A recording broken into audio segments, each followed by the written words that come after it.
Hi Frequent Flower subscribers, it's Sarah with Main Street Florist, and we've got another tutorial this month on how to design with your Frequent Flower subscription. So this month we do have a featured vase.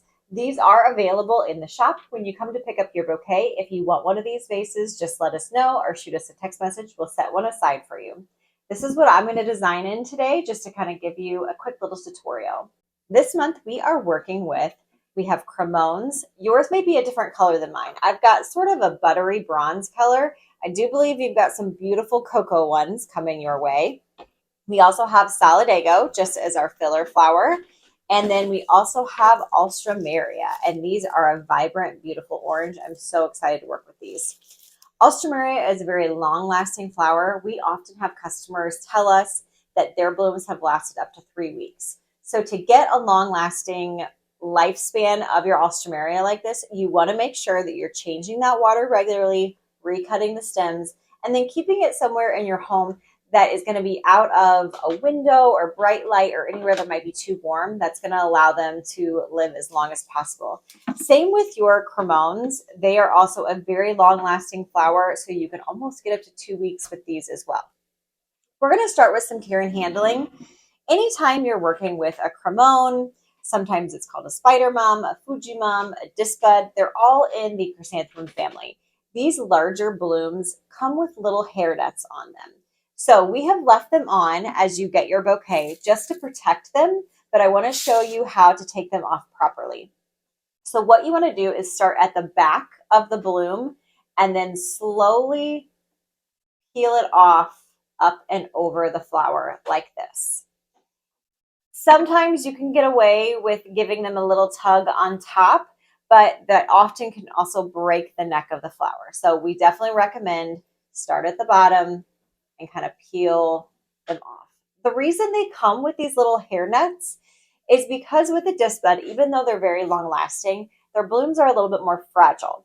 If one of these petals fall off, the entire flower can shatter. So it's like they're all connected right there at the base. So you want to handle with care. When you first pull off that little hairnet, they might seem like they're a little bit tight, still closed up. Just give them a few minutes to kind of breathe and they'll open up nice and full for you. You can kind of gently fluff them, but it's really not necessary. They'll eventually open up a little bit bigger for you. While I've got these in hand, I'm going to go ahead and remove any of the foliage. That way it doesn't get below our water line and cause bacteria to grow. And typically the foliage is the first thing to look a little sad. So even though your blooms may be lasting up to 2 weeks, the foliage sometimes will look a little, have like maybe brown spots or look a little wilted. So by taking that off, I just lost the Solidago. By taking that off, we are just going to allow our bouquet to look more beautiful a little longer. Alstroemeria is very similar. So same thing, the leaves are going to be the first thing to go. So I want to remove all of those leaves first. If you are someone who has sensitive skin, you might want to use gloves with these. We do have some customers, some employees, that Alstroemeria can cause their hands to feel like a little itchy. So if you're all worried about that, wear some rubber gloves while handling these. It's not everybody, just a few people it bothers. And then also these lower leaves, I will typically remove those as well, just because they will start to fade before the blooms themselves. So you can start by cleaning all your stems. Our Solidago, these are pretty clean. If you have any lower leaves, go ahead and remove those as well. I'm always looking for like fun ideas of what I can use these for. The kids like them as little fashion accessories. Sometimes we get them in on the Alstroemeria. It'll come sleeved really long. And so they'll be twice as long, more than twice. They'll be very long sleeves.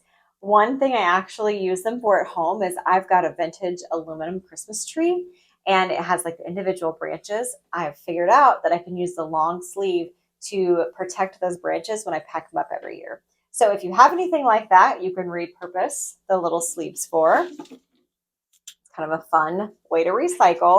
I'm designing with our 10 stem subscription bouquet today. So you should have 7 Alstroemeria, 3 Fuji mums or Cremones, and then 3 Solidago just as a little filler or a place of greenery this month. And then you always have your packet of flower food.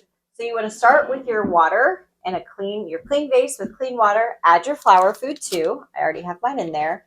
And I'm going to begin designing with my Alstroemeria. Now, you could design in your hand if you want a little advanced tutorial. You could create a spiral bouquet with your stems and then drop it down in your vase. So that's kind of an advanced technique if you want to practice that. We've got other tutorials showing a spiral. But I'm just going to start a stem at a time. I'm using my knife. You could use some sharp scissors or shears. Just make sure they're clean. Give each stem a clean cut as you start to place them in the vase. I am placing them so that where these shorter laterals kind of meet the main stem, I want those to rest right about the neck of the vase. And as I place my stems in, right now I'm kind of thinking about 4 corners or 3 corners, however you want to do it. We're going to go a little shorter with this guy. Let's do 3. Let's imagine a triangle. So you're going at an angle, you're placing your stems at that angle and crisscrossing your stems to create a grid to hold them in place. Now that I have kind of those 3 points, I'm going to stick one right down in the center. And you can start to see how by crossing those stems, it really holds them in place. If you want to give them a little bit more height, you certainly can. I want this to be kind of low and lush. Fill in a little bit that way.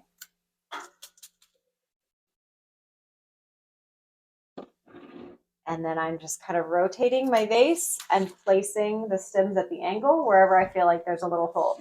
Right there is pretty beautiful on its own, but we're going to keep going. So we're going to add our Cremones. I am going to go with one kind of right in the center.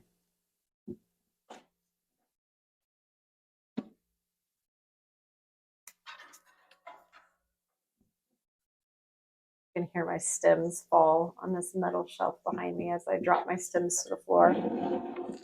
So you can see how I'm starting to group those.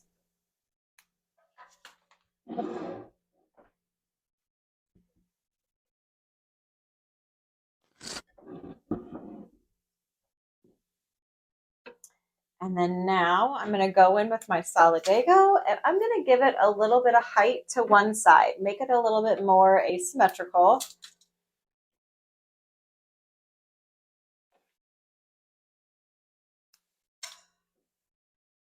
I am underestimating how tall this vase is. I probably could have cut things a little bit longer.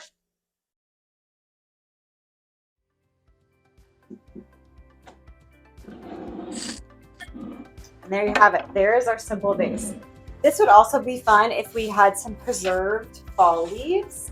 If you've got any branches from your yard, if anything's showing color yet, if you have some artificial leaves to put in there, it would really be just a little added bonus to this. These vases are beautiful. They kind of come in a couple of different colors. I feel like there's more of a chocolate, a little bit more of an amber color, but they're all stunning and they'll all look beautiful with these flowers today. I hope you had a good time designing with us this month. I hope we have some cooler temperatures so we can really feel those fall vibes, and we look forward to seeing you again next month.